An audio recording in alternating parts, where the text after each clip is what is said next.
चलो खेले ला जाबो, चलो घर घुदिया बनाबो। सुनो जी सब संगवारी, हव मैं अटल कुंवारी। अटकन बटकन दही चका का लऊ हालाता, बन के काका हरूला जितूला फुगड़ी खेलबो। जुर मिल के देखत हवे लबरा टूरा मन, पाछू परे हवे 10-12 जन।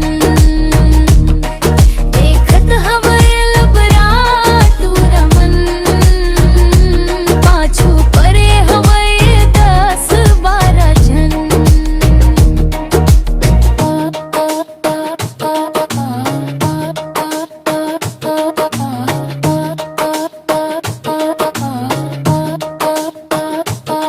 सिखिया टूरा मन रूप ल देख के मोर पाछू माथे। लूला लंगड़ा सीटी बजा के रूपिया के छल्ला दिखाते।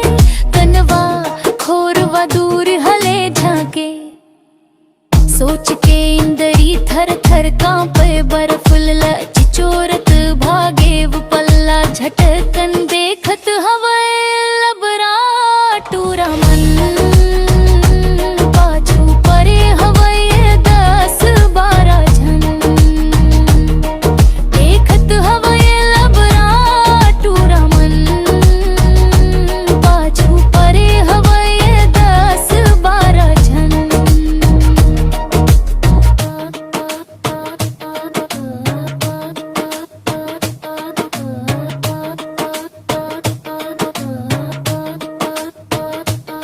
धर के झोहा खरे मंझनिया छेना बिन्ने ला जाबो।